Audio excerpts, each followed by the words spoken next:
¿Cuál salmo? Estamos en el Salmo 55, que el título es contra los enemigos falsos y traicioneros, ¿no? Pero habla cosas interesantes, habla sobre todo del tema del desierto. ¿Y el desierto qué es? ¿Simboliza qué para cristianos? La escuela de Dios. ¿Cuál es la escuela de Dios? Silencio, soledad y sufrimiento. Esa es la escuela de Dios. Pero acá hay algunos detalles muy interesantes. Por ejemplo, el desierto es igual a ¿qué? ¿Qué encontramos en el desierto? Igual a ¿qué? A las trampas. El desierto está lleno de trampas. A su vez, esas trampas traen otras cosas negativas. ¿Qué son esas cosas negativas? Los espejismos. ¿Cierto? Y esos espejismos, ¿qué simbolizan? Simbolizan las presiones que tiene la vida. Ahora, nosotros decimos que la escuela de Dios es el desierto. ¿Y por qué Dios nos lleva a ese desierto? Para que nosotros estemos totalmente quebrados, partidos, sin esperanza, sin medios, sin posibilidades, sin fuerzas, con todas estas trampas, estos espejismos, estas presiones, esta soledad, este silencio. ¿Para qué? Para que Él se revele y se manifiesta en nuestras vidas, nos salve, nos rescate, y tiene tres finalidades: que nos llene con su espíritu, que nos dé sabiduría, que nos dé discernimiento, y desde luego que lo conozcamos. Así que esta es la simple reflexión, nada más. Muy bueno. En estos salmos 55, 56, 57 se nombra varias veces la palabra carga, y en hebreo la palabra carga significa lo que te tocó en suerte en la vida. Amén. Ahora, lo que te tocó en suerte, la última palabra, la vamos a asociar con un salmo, el 16 o el 17. Tú sustentas mi suerte, las cuerdas me cayeron en lugares deleitosos. Que las cartas del Apocalipsis, la finalidad es preparar a la iglesia para el regreso del Señor. Escribe las cosas que has visto, las cosas que son, las cosas que han de ser. En las cosas que son están incluidas estas cartas, pero al decir las cosas que han de ser también están esperando que la iglesia se ponga a tono con el Señor en cuanto a todo lo que va a venir, y que en este presente justamente sea el tiempo en que la iglesia se empiece a preparar. ¿Qué sabemos de Éfeso? Porque la primera carta es el mensaje a Éfeso. ¿Qué sabemos de Éfeso? Éfeso era capital, era una Buenos Aires de aquel tiempo, era la capital de la provincia romana de Asia Menor. O sea, el Imperio Romano había copado todo. Asia Menor era una provincia y la capital de esa provincia era Éfeso. Era un centro de comercio por la tierra y por el mar. O sea, había mucha actividad comercial y era importante. Y junto con Antioquía y Alejandría eran las ciudades de mayor influencia de la época, que también se nombran en otras partes del Nuevo Testamento. Era el centro del conocimiento. No sé si habría universidades, pero algo parecido debía haber por ahí. Y también era el centro del culto a la diosa Diana, que hoy les mandé la famosa estatuilla de la diosa Diana. La arquitectura estaba por las nubes. Sí. O Artemisa, era conocida por los dos nombres. En realidad la diosa Diana se la conoce como la diosa de la casa también, y a veces se la representaba con el arco y la flecha, ¿no? Pero es como acá hicieron una versión más propia, y esa imagen tan rara de la estatuita, ¿qué representa? como la fertilidad, sería porque tiene 5 millones de tetas. Exacto, exacto. Está llena de pechos que simbolizan la fertilidad justamente. El templo, bueno, una belleza la reconstrucción que han hecho de ese templo, era una de las maravillas del mundo antiguo. Y como vimos en Hechos, Pablo tuvo una confrontación muy grande en Éfeso. ¿Por qué fue? ¿Se acuerdan? Y porque los comerciantes que tenían las estatuillas que las vendían, y bueno, cuando se convirtieron, vieron que perdían el negocio. Exactamente, o sea, era una gran romería de gente continua que iba al templo y se llevaba la estatuita, como quien va acá, qué sé yo, a San Cayetano Claro, o a y le Luján, venden y la se espinita llevan. y le venden las cosas. Y Claro. bueno, ya. Entonces, bueno, eso ya viene de tiempos antiguos, ¿no es Aparte, cierto? recordando cuando uno estudió mitología en el colegio, la figura de Diana, dentro de lo que era todo el estudio ese, era muy importante. Tenías varias, pero lo que era Diana en ese momento era La principal de Asia. sabiduría, ¿viste? Era lo que se buscaba en Era ese la momento. principal. Era la principal. Era la principal. Alguien dice, cayó del cielo un meteorito con esa forma y le empezaron a hacer estatuitas y adorarlo, dice alguien en un mensaje también. Bueno, la cuestión que este es el medio donde estaba inserta la iglesia de Éfeso. Nosotros vimos la epístola a los Efesios que escribió Pablo y esa oración tan hermosa que Pablo hace por los Efesios y todas las instrucciones que le da cuando hablamos de sentarse, andar y estar firmes, ¿no? Todo eso fue escrito a la congregación en este lugar. Digamos que fueron los primeros convertidos a los cuales Pablo les fue dando estas enseñanzas. ¿Qué pasó? El tiempo fue pasando y muchos se fueron muriendo y surgió una segunda generación ya de creyentes dentro de la iglesia de Éfeso y ya no era lo mismo.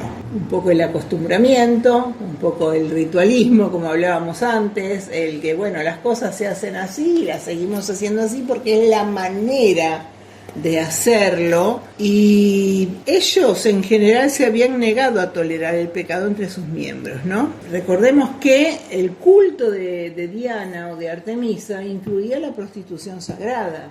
Ellos estaban acostumbrados a eso porque era parte del culto de la ciudad, era parte de la vida de la ciudad. Al salir de todo eso, también tuvieron que renunciar a los cultos y a esos ritos. Entonces esa primera generación era muy firme en mantenerse apartada de todo lo que incluía el culto a Diana. Si lo trasladamos a nuestros días, ¿qué pasa en las iglesias? Uno se pone a mirar cuando alguien se convierte y viene a Cristo con todo el fervor. Ese alguien tiene hijos y los hijos son educados ya en la iglesia, en la escuela dominical. ¿Y notamos que es lo mismo o notamos alguna diferencia? ¿Por qué? Porque ya está acostumbrado. Es parte Está de la vida. sistematizado. Claro, un día te dicen tenés que ir a la escuela de lunes a viernes y así también te enseñan que sábado y domingo se va a la iglesia. Es un deber, ya no es por placer. Nacimos con eso. Exacto. Claro. Las cosas son así. El modo de vida. Siempre dije que es mucho más difícil para el que nace en la iglesia. No tendría que ser así porque es un privilegio, pero son pocos los que no se desviaron, porque en realidad, por más que hayan ido de chiquitito, tienen que tener un encuentro con Cristo en algún momento de su vida. Es como dijo el pastor, por nacer en un garaje no te convertís en auto. Claro. Yo nací en una cristiana, o sea, desde la panza voy a la iglesia. A Dios lo conocí hace poco, la verdad. Y gracias que lo conociste. Sí. Porque, y a veces pienso que hasta mejor fue todo ese lapso feo, porque capaz que yo voy a seguir toda la vida A medio pelo. así. Y eso, como dicen, porque no fuiste ni frío ni caliente, te vomitaré en mi boca. Amén. Y son pocos los que tienen la suerte de pasar a ser fríos, porque si no también hay otros que es como que toda la vida y es lo que hacemos. Llega el sábado y ni siquiera te pesa, no es como capaz que otro dice, che, no tengo ganas, no. Uno no decía, no tengo ganas de ir a la escuela, había que ir todos los días. Es como un trabajo.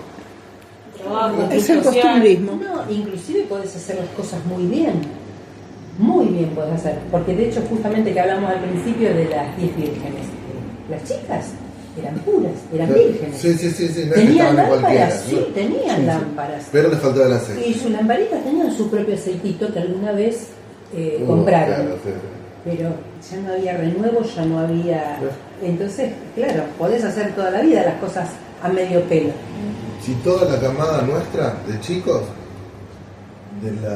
porque todos, o sea, casi todos, excepto Dani Tupac, que de chiquito, todos nuestros compañeritos de la escuelita éramos primera generación de bebés nacidos en la iglesia. Y de esos quedamos 3. tres. Carolina, yo Y Leandro, que Leandro es más chiquito, ni era de mi grupo. Y éramos un montón. Y todos están en cualquiera. Brian no era más. Ah, bueno, listo. Y eran, y Brian Sperber. y Brian Nacimiento, claro, que era nieto del pastor Doche. Y también eran pibitos activos, todos, en un momento éramos todos adolescentes y todos cantábamos en el coro juvenil, en la orquesta, actividad acá, actividad allá. Y un día dijimos, no quiero saber más nada, cuando tuvimos decisión propia, 16, 17, 18 años, y nos fuimos todos a la iglesia y volvimos 3. Con padres cristianos, algunos hasta abuelos cristianos. Y claro, Javi lo mismo, claro. Daniel Estupac, un tipo que casi fundó la iglesia junto con Doche. Juan Estupac. Juan Estupac, claro. Dani Presbítero y el hijo, ¿no? Y era un músico de primera. Con ese pibe, me acuerdo, componía canciones, tenía 10, 11 años y componía canciones. Las canciones de la escuelita que cantábamos no era que, cantemos la canción de tal cantante, no, las hacíamos nosotros dos. Y pasó, ese pibe tenía un talento admirable. Y hoy debe tocar mucho mejor. Y es una lástima porque está en cualquiera más. Y lloro mucho. me viene a la mente un caso muy famoso, Whitney Houston. La madre cristiana, ella cristiana de cuna, de nacimiento, fíjate cómo está. Elvis Presley. Elvis Presley, otro más. Son casos muy tristes. Vos decís, con toda esa ventaja que tuvieron. Ahora de este tiempo, Katy Perry. Claro, sí. ¿Quién? Hay una chica también que... De cantante más o menos de este tiempo, es también los padres pastores. Pero hace poco le hicieron una entrevista y se puso a llorar. Cuando le preguntaron, y bueno, para curiosear, le dice la periodista, ¿cómo era tu tiempo cuando eras cristiana? Y bueno, yo era chica, cantaba en la iglesia y se queda así, le empieza a Carlos, ¿cómo extraño ese tiempo? Empezó a decir, no me reconozco. Y se pone a llorar en vivo. Pero ya no tengo vuelta atrás, dice. Yo hice algo que ya no hay vuelta atrás. Y haber hecho un pacto con el diablo tremendo para tener fama. Bueno, ya estoy... Sin embargo, sí puede hacer. Bob Dylan, él de jovencito, hizo un pacto con el hombre. Sí. Lo llama el hombre. El hombre le dice, sí. Porque el hombre es Satanás. Claro. Por eso el hombre, todo para yo soy todo para él y todo para mí. El hombre. Sí. Bob Dylan. Y después los grandes músicos de rock. Sí, los Rolling Stones, majestades satánicas le llaman. Los Rolling Stones, atrás del escenario, tienen como una cabinita, ¿cómo se llama? Altar. Como un altar, sí. Bueno, y cuando hacen instrumentales, a mitad de canción, Mick Jagger se mete, se arrodilla, le cierra el coso y hace no sé qué, sale y sigue cantando. En una canción en específico, y por eso lo llaman sus majestades satánicas. No, ya...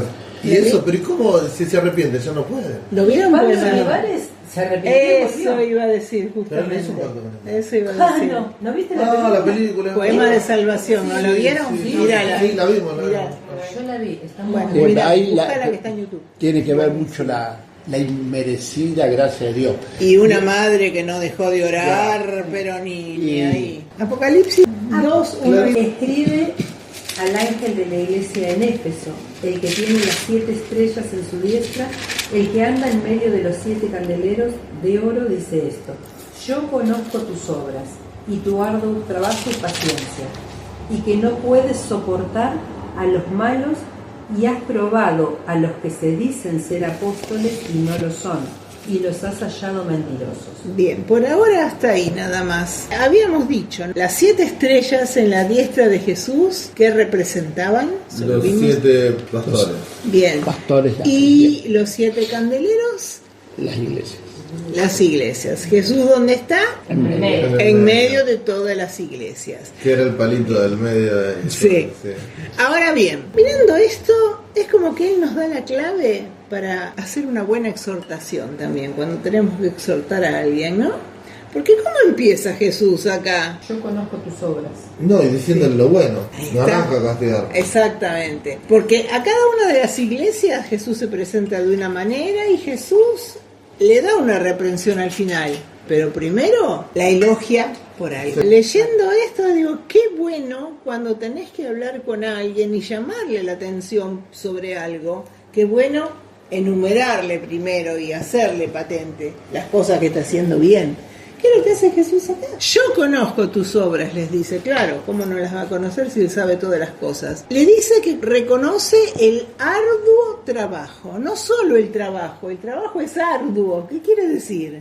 Mucho, claro. Mucho, trabajan en serio. Después le dice, tu trabajo y tu perseverancia, paciencia con perseverancia también, ¿no es cierto? No solo que me embalo con algo y le meto y le doy y después me embalo con otra cosa y me olvido de lo primero. No, es un trabajo arduo, paciente y perseverante en todo lo que se va encarando. Con él decíamos la otra vez, ¿no? Hablando de cosas que pasan, y decíamos, sí, porque es una persona que tiene unas ideas geniales, temeroso de Dios la persona, se embala con algo y le da, pero después le sale otra cosa por el camino, y se olvidó de lo primero, y se va atrás del otro que le siguió. Y dejó todo a medio terminar. Ni a medio terminó. Entonces, no hay perseverancia, cosa que acá Jesús le está elogiando a ellos. Eran perseverantes. ¿Qué más les dice? Que eran pacientes y que no soportan a los malos. Exacto, que no Los falsos pueden apóstoles, soportar. No, primero dicen que no pueden soportar a los malos, en líneas generales, en la maldad, ¿sí? Y después, algo muy importante que hicieron, ¿qué fue? Aprobar a los que dicen ser apóstoles y no lo son. Exacto. Pablo, cuando estuvo con ellos, como unos 30 años antes, Pablo ya les había advertido a ellos lo que iba a pasar. Hechos 20 del 29 al 31, ¿queremos verlo? Porque yo sé que después de mi partida entrarán en medio de vosotros lobos rapaces que no perdonarán al rebaño, y de vosotros mismos se levantarán hombres que hablen cosas perversas para arrastrar tras sí a los discípulos. Por tanto, velad, acordándoos que por 3 años, de noche y de día, no he cesado de amonestar con lágrimas a cada uno. O sea, ya estaban advertidos y evidentemente hicieron caso de la advertencia, porque acá el Señor mismo les reconoce, probaron y descubrieron a los falsos apóstoles. La iglesia de Éfeso es muy notablemente similar a la de nuestros días, ¿no? No solo por lo que hablábamos antes de la primera y segunda generación, sino también porque cuántos falsos apóstoles se están introduciendo en la iglesia del Señor hoy día, con mensajes que no son mensajes del Señor, que acá inclusive hemos comentado unas cuantas veces, ¿no? ¿Vos ibas a decir algo? Sí, breve. Jesús es el buen pastor, lo dice la palabra, ¿sí? ¿Está bien? Pero hay algunos que quieren ser más que el buen pastor con el título de pastor. Yo soy el buen pastor, más título que él. Y los has hallado mentirosos. Ahora, yo no sé por qué está en el verso 6, sigue un reconocimiento también que hace el Señor. Hace una reprensión, pero el 6 en sí es un reconocimiento. Porque, ¿qué dice el 6? Pero tienes esto, que aborreces las obras de los nicolaitas, las cuales yo también aborrezco. Bien, está reconociéndoles eso. Reconocieron a los falsos apóstoles y aborrecen la obra de los nicolaitas. No hay mucha explicación acerca de estos personajes en las páginas de la Biblia, pero ¿saben algo de ellos ustedes? Seguidores de un tal Nicolás. Fueron los primeros que hicieron el sincretismo. Eso, porque eso yo lo hablé con Guillermo Prorock hace mucho y no me acuerdo, pero una vez también le pregunté quiénes eran porque me había parecido raro. No hay mucha información y hay varias teorías acerca de los orígenes de estos fulanos. Algunos dicen que eran los discípulos de un tal encomendado. Hechos 6:5, fíjense. Que decían que no importaba lo que vos hicieras con tu cuerpo. Claro, eso, porque Dios ya se sacrificó por el alma, lo que hagas con el cuerpo queda en esta tierra. Entonces se tomaban de deleítate en todo lo que quieras, tome placer tu corazón, total Dios te va a juzgar, pero qué juicio va a haber si Jesús ya murió por nosotros, deleitémonos entonces. Tal cual. Y así hermano, festichola de aquellos. Hechos 6:5. Agradó la propuesta a toda multitud y eligieron a Esteban, varón lleno de fe y del Espíritu Santo, a Felipe, a Prócoro, a Nicanor, a Timón, a Parmenas y a Nicolás, prosélito de Antioquía. Bien, algunos dicen que este Nicolás después se desvió y empezó con toda esta onda. Y era un prosélito. Un griego se convierte al judaísmo. Al judaísmo. Oh. Ahora, vos fíjate, teoría mía, pero yo decía, claro, viste que habían algunos que querían judaizar a los cristianos. Sí, ¿Y cuánto más los prosélitos? Porque yo era griego, vivía mi vida como griego, me convierto al judaísmo, me circuncidan, bueno, porque ahora soy judío. Resulta que estos se convierten ahora y viven la vida loca, no, hagan lo mismo que me hicieron a mí. Y entonces Pablo en una parte dice, más vale que se corten todo. ¿Por qué están diciendo que tienen que circuncidarse si ya ahora no tiene nada que ver? No. Pero bueno, querían enseñar esas cosas, entonces tal vez el sincretismo venía en eso, en que mezclaban el judaísmo con el cristianismo. Claro, había por un lado estaban los judaizantes que querían volverlos otra vez a los viejos En Gálatas lo rudimentos. dice claramente. Y por el otro Gálatas. lado surgió esta otra corriente de todo vale porque total el espíritu es salvo. También dicen que se los llamaba balamitas, alusión a Balaam. ¿El del burro? Exactamente. Porque eran unos burros. Porque él indujo a los israelitas también a seguir sus propios deseos pecaminosos. Entonces iba todo por ese lado. Era la doctrina de los nicolaitas, que el Señor deja claramente, la aborrezco. Y la iglesia de Éfeso también la aborrecía. Porque evidentemente quisieron infiltrarse, quisieron entrar con estas propuestas, pero ellos se pusieron firmes y dijeron Bueno, afuera. Y eso agradó al Señor. ¿Qué pasó hoy día con la iglesia? ¿Cómo está la iglesia? ¿Será que tendremos la doctrina de los nicolaitas en medio nuestro y no le estamos dando ese nombre? Pero como hablábamos hace un rato, y me mata el Antiguo Testamento cuando habla de la vestidura del sumo sacerdote, que en su frente tenía esa placa y grabado decía santidad al Señor, ¿no? Como que cada uno de los hijos de Dios tendría que tener esa vincha colocada, ¿no? Santidad al Señor, y que tendría que ser una... Claro, porque es lindo leer que Dios nos hizo sacerdotes para Dios, qué lindo, Pero ¿cuáles eran los es una requisitos? responsabilidad más que un ¿Cuáles buen eran los regalo. requisitos? No cualquiera era ordenado sacerdote, y al ser sacerdote tenían que cumplir. Y un requisito vital es la santidad, y Dios nos dice, sean santos porque yo soy santo. Y hoy día vemos cómo dentro de las iglesias, sin hacer alusión ni a denominaciones ni a nombres de iglesias en particular, pero es como que se está minimizando esto que es la santidad, ¿no? Porque hay que adecuarse a los tiempos que corren. Es cierto. Sí. Lo que no hay que diluir es el mensaje. Claro, sí. O sea, está bien, adecuémonos a los tiempos que corren, usemos el proyector, usemos eso, claro, sí, sí. Ya no andemos en túnica, pero... claro, usemos el teclado eléctrico, Pero los principios son principios. claro, vistámonos a la moda si hay problema, pero pará un poco las costumbres de mi vida, mi estilo de vida realmente. ¿Está contemporizando con el pecado? ¿Estamos a darle, vamos lado a lado? Ese es el problema. ¿Hasta dónde puedo estirar la soga sin que Dios se enoje mucho conmigo? O sea, ¿puedo hacer hasta acá? ¿Y si hago un cachito más acá? No, entonces lo que tenemos que intentar es acercarnos más a Dios y que Él nos muestre aún las cosas que nosotros no vemos, y ahí sí poder tener... Porque uno siempre trata de negociar con el pecado. Esto está mal, estrictamente mal.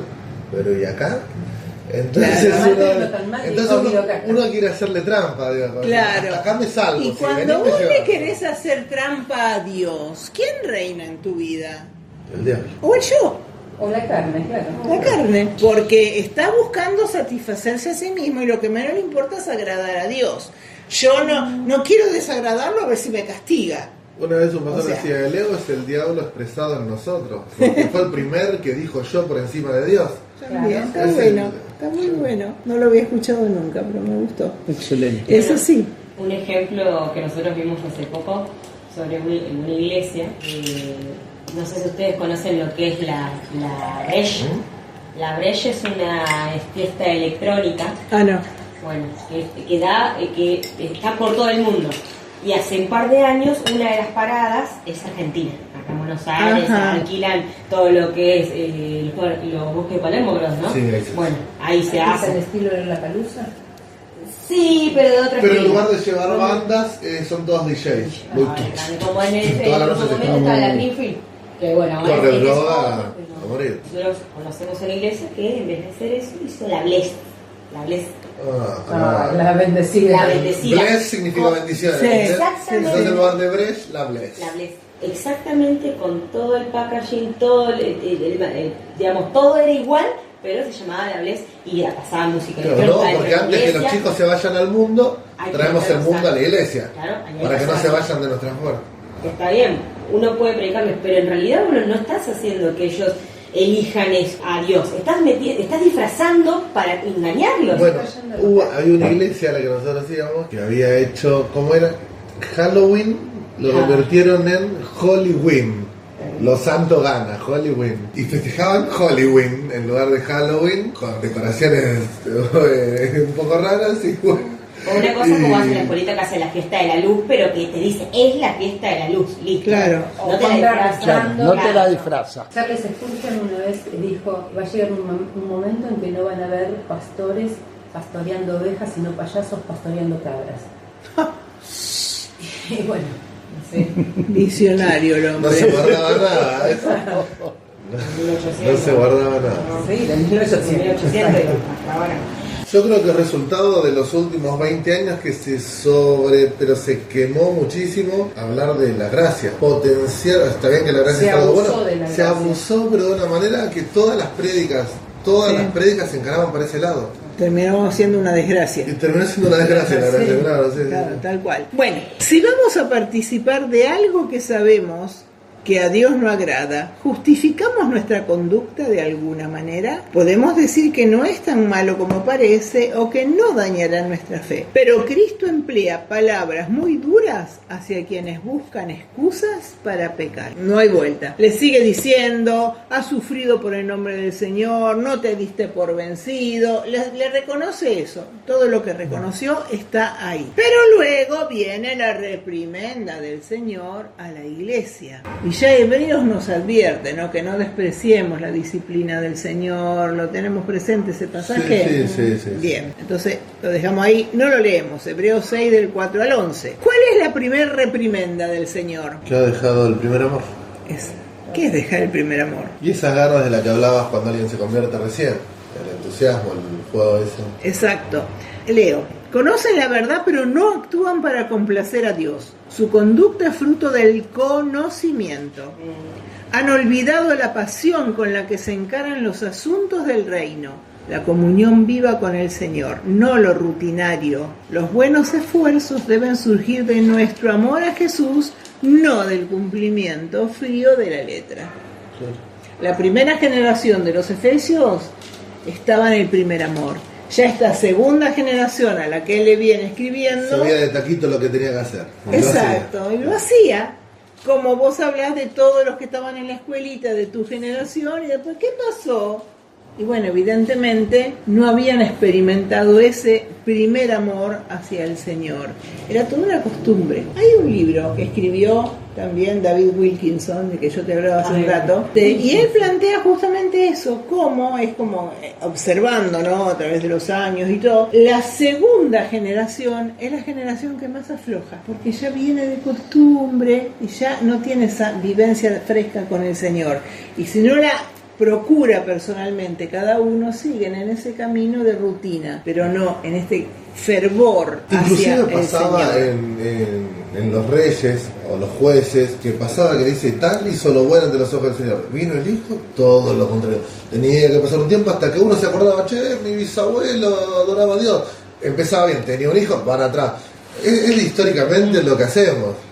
Y no solamente para el Señor, sino que nosotros, la gente ya es así. ¿Cuántas dinastías nosotros vemos de empresarios y que después, con el paso de los años, el paso de las generaciones, vos vas viendo que cada vez peor? Uno de Carlos Paz, el abuelo, el padre, gente empresaria que no se le conocía nada, de golpe aparece este muchacho y hizo todas, y lo conocimos todos. Conocimos toda la dinastía Ford gracias a este muchacho que era cantante y tenía otras cosas. Sí. Y supimos por qué se llamaba Felford, Felipe Ford. Claro, ahí supimos. Pero los Felford, eso con maní, chocolate no, blanco, no quedaba. chocolate con Y el maní. muñequito que venía dentro del chocolate. Ay, Yo tenía una colección de... Yo también tenía toda mi repisita llena de cositas. Miro Lástima que las está lindo perdí. recuerdo. Sí. examinarlo todo, retenerlo. Exactamente, muy bien. Los que tenemos acá de Entonces, gordo. el Señor les reprocha eso. Por más que la iglesia ande por un camino recto y haga obra, puede ser activismo. Y el activismo es un peligro, porque en realidad nos está apartando del primer amor. Y nos enredamos tanto en las cosas que hacemos y que tenemos que hacer, que nos olvidamos del cuarto secreto y de la comunión con el Señor. Ajá. Iba a aportar una cosita más. Dale, sí. De eso, de que uno siempre va como decayendo a su dinastía, a la dinastía, a su pariente anterior. Había un círculo que decía: situaciones difíciles crean hombres fuertes crean situaciones fáciles fáciles crean hombres débiles crean situaciones difíciles, y ahí empieza otra vez. Claro, el círculo vicioso. Ponelo en el grupo. Ponelo porque está bueno y nos vamos a olvidar. Pero ponelo. Otra cosa, ¿no? El Señor dice: has dejado tu primer amor. El amor al Señor es una cara de la moneda, y la otra cara de la moneda la expresó Jesús al hablar del primer y gran mandamiento, ¿no? Y del segundo. ¿Cuál es el primer y gran mandamiento? Amarás a Dios con todo el corazón, toda tu mente. ¿Y el segundo? Y al prójimo como a ti. Bien. Eso se reduce toda la ley Y los profetas, claro. De eso habló Jesús, y de eso Juan enfatizó también mucho en sus cartas, hablando del amor de los creyentes entre sí. Así que también no hay que olvidarse de eso, porque es una prueba auténtica del Evangelio. Entonces, una iglesia donde no se manifiesta y emana el amor hacia mi hermano, es una iglesia que perdió el primer amor también. Una iglesia que perdió el primer amor al Señor, porque si Cristo... ¿En qué estaba por decir? Claro, que son mis discípulos, en que tengan amor unos Por por otros. otros. Y si ese amor no está, ya nadie va a conocer Nadie que va a somos conocer, discípulos. Exactamente.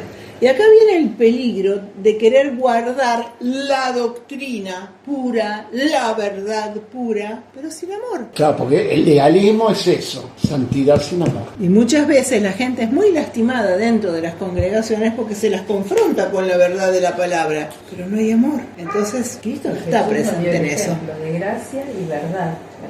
Y el Amén. mejor ejemplo es el de la mujer en el acto de adulterio. Él no le dijo, pobrecita, le dijo la verdad, le dijo que era pecadora. Y la gracia fue: ni yo te condeno, vete y no peques más. O sea, le dijo la verdad y le dio la gracia, ambas cosas. Amén. Pero, Gracias y bueno, verdad. a Le veces dijo: no, Efesios- está todo Efesios bien. 1:15. Total, yo te salvé. Seguí adulterando, que acá estamos todos bien. Que No, yo te ni salvo tampoco la vino y próxima. palo. No, No, yo no te condeno. Andate y no pegues más. Claro. Efesios 1, 15. Dice: al defender la fe, cuídese de no levantar una estructura de rigidez que debilite el amor. dice así Efesios 1:15. Por esta causa también yo, desde que supe de la fe de ustedes en el Señor Jesús y del amor que ustedes tienen para con todos los santos. Ahí está. Eso fue la primera generación desde los Efesios que Pablo les escribe esto. Era evidente el amor que había entre todos los santos. A esta segunda generación ya las palabras del Señor son diferentes. Perdieron su fervor. Al perder el fervor, perdieron el amor. Y es un peligro que estamos todos expuestos. Se hacían, dice, beneficios aún a la comunidad, pero por los motivos equivocados. O sea, la cara de la moneda, ¿no? Porque si tengo amor, quiero brindar ese amor y repartir ese amor. Entonces, por amor, me vuelco en el nombre del Señor hacia la comunidad con obras de amor. Que ya dejaron los padres organizadas y los hijos siguieron actuando nada más. También, Tal día es el día de la caridad. Bueno, hay que hacerlo por... exacto, Claro. un ejemplo. Las obras que perduran son las que se hacen motivadas por el amor a Dios. Y en el 5, ¿qué palabras? ¿Qué les dice? Recuerda, por tanto, de dónde has caído y arrepiéntete y haz las primeras obras, pues si no, vendré pronto a ti y quitaré tu candelero de su lugar, si no te hubieres arrepentido. Bien, recuerda de dónde has caído. ¿De dónde cayeron? El primero. Del lugar secreto, de la intimidad con Dios. A veces se piensa, cayó en pecado, fornicó, cayó en pecado, adulteró. Pero también se cae cuando falta el primer amor. Es el principio de Sí, todas es las el demás principio de todas las demás caídas. caídas. Claro, siempre hay un pequeño, vos estás arriba y un pequeño tropezón, después irás cayendo, pero el primer tropezón Claro. es... Siempre es ese. pienso, y vos seguramente lo entenderás mucho mejor, ¿no? No sé si fue Richard Kleiderman que lo había dicho o un músico fue. Si yo dejo de practicar un día, yo lo noto. Sí, yo sé.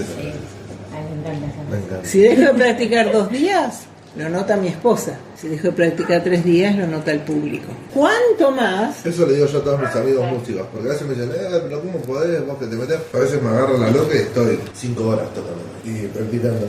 Con todo lo que vos sabés, ¿qué necesidad de practicar? Lo sé porque lo practico. Claro. Justamente por eso. Claro, y se nota. Yo, por ejemplo, ¿cuándo fue? Ayer creo que fue. Cuando empezaste con unos acordes de una canción, yo digo, wow, qué bueno que suena eso. Y lógico, hay horas de práctica atrás del minutito que dura la canción. Claro. Es tal Se ve el cual. resultado final, si no. Y con la comunión con el Señor es lo mismo. Si vamos perdiendo eso, se va notando y se va notando en nuestro fervor, en nuestra palabra, en nuestro trato con los demás. Uno ve a alguien que habla capaz de una apertura, de una palabra, lo que sea, capaz que dura 10-15 minutos. Y dice, mira eso, pero eso lleva horas de lectura, de oración, de cosas que no se ven. Amén. Uno disfruta el resultado final. Claro. O disfrutar de un hermano. La cantidad de información que tenés. Y cosas que quedaron afuera, cosas que esto... Vos Claro. dijiste 10 minutos, pero tenés un millón de cosas que las tenés adentro y listo, las tenés para vos. Claro. Pero uno las investiga y todo y te enriquece y te da... No, pero y te da comparándolo cosas. justo con la música, creo que el que predica, yo no soy predicador ni nada, pero el que comparte una palabra, así como Julio, eso, seguramente es lo mejor, o sea, lo que Dios quería que se dé. Claro, claro. Y Porque que Dios es no como te que- canse. Es como que yo diga, yo me sé un montón de técnicas y estamos tocando una canción lenta y yo le voy a parar, por más que me salga un solo de flamenco, va a sonar lindo tocando flamenco, o sea, puedo hasta arruinar la canción poniendo todo. Capaz que él sabe un montón, pero lo que tiene que decir es hasta ahí. Exacto. Y eso es lo mejor para ese momento. Exacto, tal cual. Pero ¿cómo sabés que es lo mejor para ese momento? Y la guía de Dios, claro, sí, obvio. Y algo cómico que nos pasó a todos, porque a vos te habrá pasado, a vos también, a ustedes les pasará, y que Dios no te cambie el discurso. Voy a hablar de esto y después... Y ya venís de canchera para ver no. Y que te lo cambió Y el pastor mismo lo ha dicho hace poco también. Claro. 3 veces. No, y lo peor de todo es cuando ya lo tenés todo armado. Todo. Así, bueno, 3 veces a mí me lo... pero, ay, pero ¿y si no tengo otra cosa? No. No. Y pero ¿y esto es lo que me va a salir mejor porque es lo que estoy... Claro, ¿no? Que Dios no te cambie el discurso. Bueno, sí. A Pero- mí me pasó hace poco, a mí me tocó dar el taller de La Paz. Y me acuerdo que estuve todo el mes investigando y le preguntaba a él, yo buscaba, y ay, voy a hacer esto, y información, ilustraciones, imágenes, un montón de cosas. Y la última semana se me ocurrió decir, bueno, señor, ¿qué es lo que vos querés que diga? ¿Viste? O decir al pedo, una pregunta. No. Perdón, No, está bien. perdón. Eso es ser espontáneo y ser auténtico. Perdón. Ya está. Y En vano. en perdón. No, está bien. Y dije, ay, no. Y ahí ese de mí cuando dijo no, y dije, ay, pero tengo todo esto y mirá toda esta información y todo lo que yo quiero. No. Y estuve así como 3-4 días y bueno, es como que yo quería encima que saliese, bueno, mirá, yo tengo que, es como que quería darle algo con alguien que, bueno, que Dios decía, la verdad, bueno, que Dios te guíe, ¿viste? Decir, no, ¿por qué? ¿Viste? Bueno, en ese momento, porque yo tenía un montón de cosas y al final terminé dando y me acuerdo que dije una frase que no tenía pensado en ese momento y uno de los chicos dijo, qué bueno, ¿viste? Y viste como decir, Era para él. bueno, Es así. Dios siempre sabe. Pero Sí, es lo el mejor. secreto Ella sabía, está o sea. en la Ella intimidad. sabía. No hay vuelta. Claro, Si no hay bueno. intimidad, va a haber algo mecánico. Va a haber algo bien preparado a nivel humano. Sí, Pero sí. nada más, sin poder. Doy un detalle que de un salmo que tiene una profundidad tremenda y que dice 2 versículos fabulosos, todos con el tema que estamos hablando. Al que es temeroso de Dios tiene comunión íntima con Él y a Él le hace conocer su pacto. Al que es temeroso de Dios, Él le ayuda a escoger el camino y gozo de bienestar. Salmos 25. Es un salmo muy interesante. Amén. Recuerda de dónde has caído y arrepiéntete. O sea, acordate de cómo eran las cosas Salmo antes. 25. Salmo muy interesante. Y volvé en sí, que te caiga la ficha, ¿no? ¿Qué pasó? Que estaba allá y ahora estoy acá. Entonces, bueno, desandar el camino, arrepentite, la palabra griega es metanoia, que nos suena, ¿no? Cambio de mente. O sea, cambia acá, date cuenta y volvé a donde habías estado. Y así como la caída es fácil, la subida cuesta más. Sí. Pero hay que disponerse otra vez a recuperar aquello que una vez tuvimos. No solo recordar de dónde caíste, no solo arrepentite, sino, bueno, hacer las primeras obras entonces. O sea, no te quedes lamentándote y llorando en, ay, lo que perdí, porque yo era, porque... No, basta. Basta. Arremangate y empezá a volver de vuelta. Orá, lee la Biblia, busca a Dios, ya está. Y después todo lo demás te lo va a seguir mostrando. Y después, digamos que si lo decimos en criollo, el que avisa no traiciona. Y el Señor acá entonces le advierte las consecuencias. ¿Cuáles son las consecuencias? Quitaré tu candelero de su lugar si no te hubieses arrepentido. ¿Qué quiere decir eso? Acordémonos de la menora. ¿Cuál era el propósito de la menora, del candelero? Alumbrar, manifestar la gloria de Dios. O sea, la iglesia está para manifestar la gloria de Dios. Si la iglesia no manifiesta la gloria de Dios, Dios no se va a quedar en medio de una iglesia que no lo manifiesta, de una iglesia que no lo ama, que no lo busca, que no lo honra. Dios se va y la iglesia se queda ahí. ¿Y cuántas iglesias vemos que se van muriendo? Que se van cerrando, o que tenían un montón de miembros y los viejitos se van muriendo y no entró la camada joven y terminan cerrando las puertas. O que terminan siendo un club social como para agrandar el número. También, esa es otra. Una super iglesia, una estructura increíble, extraordinaria, tremenda, fabulosa que hay en Microcentro y que tienen 2 reuniones al mes, domingo de por medio. Esa es la realidad que también se está viviendo hoy día. El candelero ha sido removido de muchas congregaciones porque han perdido el primer amor, si bien siguen existiendo. Recompensas. ¿Cuáles son las recompensas? Al que venciere le daré a comer del árbol de la vida, el cual está en medio del paraíso de Dios. Bien, al que venciere. ¿Qué es vencer? Morir salvo. El que persevera hasta el final. Claro, llegar puro al día de la muerte o al arrebatamiento. Llegar a la meta. Claro. Muy bien. Permanecer bien, fiel y seguir como quien sigue a Cristo. Pablo les había dicho a los filipenses también, solamente que os comportéis como es digno del Evangelio de Cristo. Ese es el vencedor. Le daré a comer del árbol de la vida. Acá hace una referencia a los 2 árboles, ¿no? El árbol del paraíso primero. Claro. Exacto, el paraíso primero. Y como dijimos, Cristo es el alfa y la omega, el principio y el fin. Dios al final cierra la historia, le pone el moñito. El árbol de la vida que estaba en el jardín del Edén, al cual tuvo que cerrarle el acceso, ahora el acceso está abierto para todo aquel que ha creído. Al final de los tiempos, en la nueva Jerusalén, en el paraíso de Dios, el árbol de la vida va a estar a disposición de todos los creyentes. Y en el capítulo 21, ¿no? Le habla de todo eso y dice que sus hojas eran para sanidad de las naciones, que había un fruto para cada mes, misterios, ¿no? Pero va a estar abierto a todos nosotros. Cristo mismo, el árbol de vida. Así que vamos a vivir para siempre con Él. Y el Señor acá les está anticipando este futuro que les espera. Amén. Y que nos espera. Amén. Amén. Que nos espera.